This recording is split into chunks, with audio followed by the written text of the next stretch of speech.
Lake Victoria is the largest water body in Africa, with a surface area of about 69,000 square kilometers. Its catchment area is nearly 3 times as large.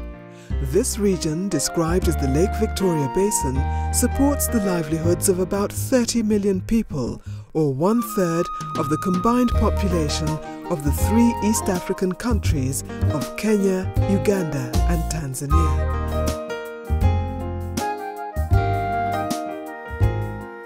Approximately 47 kilometers north of the Uganda-Tanzania border lies the small transit town of Kyotera. There is a severe shortage of clean water in this urban center, and many residents rely on the nearby swamp to satisfy their domestic water needs.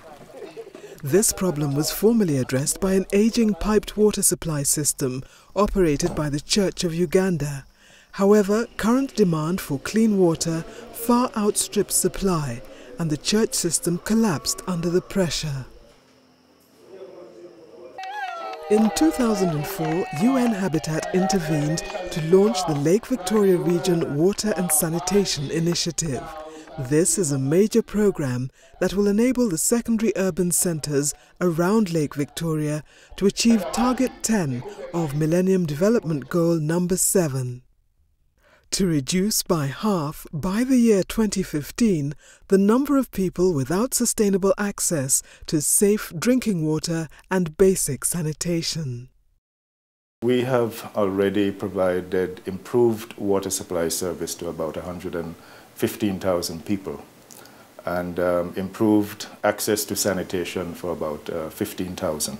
This impact has been achieved largely through the immediate interventions that we have been carrying out. These are sort of quick fix activities, for example, installing new pumps at some of the intakes.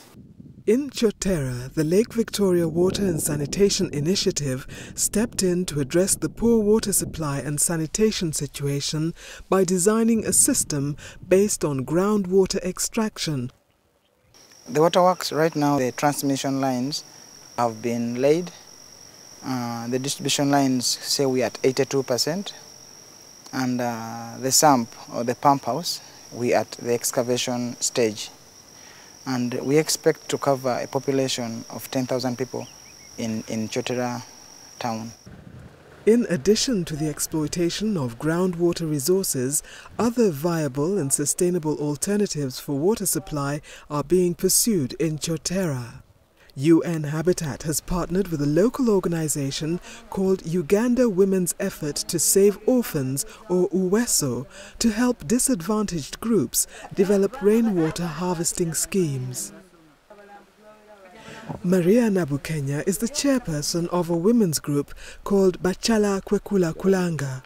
Her organization trains vulnerable families and orphan-headed households in the construction of these water tanks. My vision is that in 2015 there shall be no water scarcity in Rakai district. In other words, there will be 100% coverage. When there is 100% water coverage in Rakai, people will use less effort to collect water and use their efforts elsewhere, like maintaining their shambas. The water that is harvested also attracts some income from nearby households. Today, Maria and members of her group are at the home of 60-year-old Mary Namutunzi in the Kisamula area on the outskirts of Kyotera town. Mary is the sole guardian of her 7 orphaned grandchildren. There's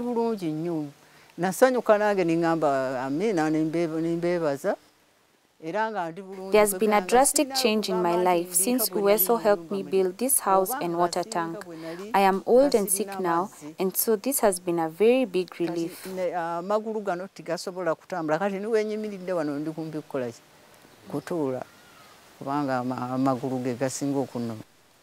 The water and sanitation problems in Kyotera were not limited to the domestic setting.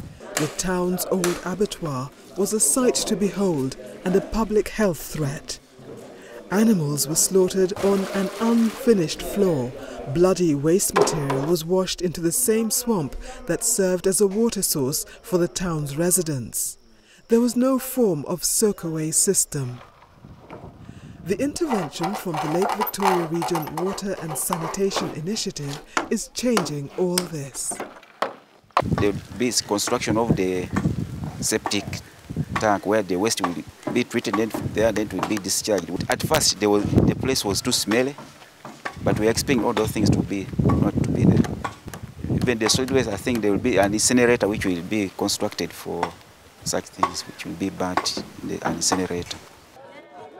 As the population in this small town grows and economic activity increases, there is need for improved sanitation facilities. To this end, the UN Habitat Programme has provided 13 sanitation facilities in schools and orphanages. Previously, the toilets we were using were not good because they were pit latrines and they get filled up very fast because of the population that I have here. Looking for money to build another pit is a big problem. But now this one constructed by UN Habitat will be there forever. Whenever the septic tank is full, it will be emptied and we'll continue using it.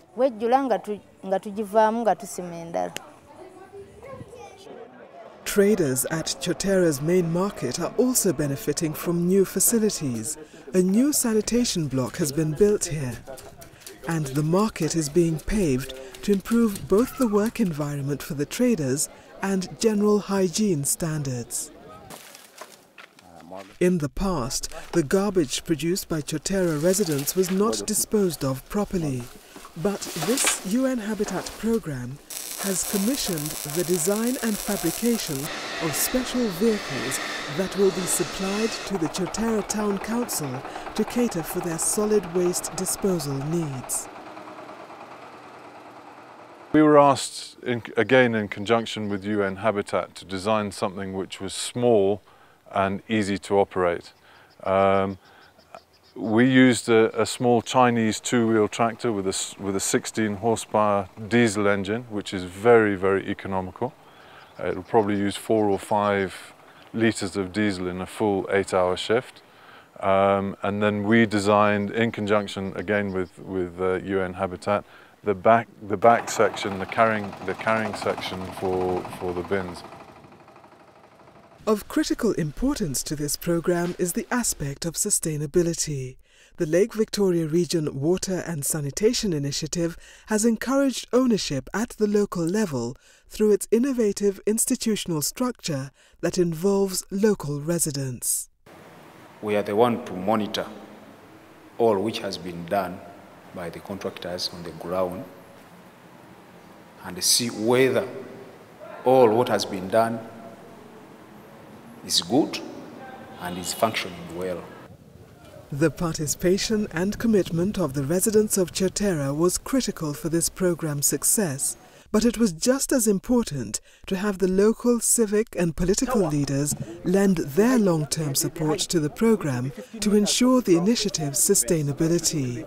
We have put up an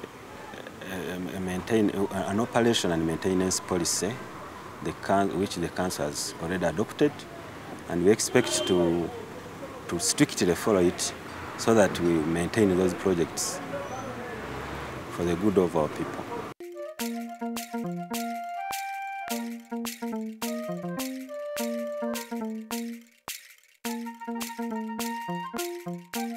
It is something that people understand. The concept is very simple, is easily understandable, and the importance of which is very clear, because first of all, of course, the ultimate objective is also to make secondary towns livable so that we reduce the pressure on the larger cities. These are life-saving interventions, water and sanitation. So I can say that the impact actually has been quite good.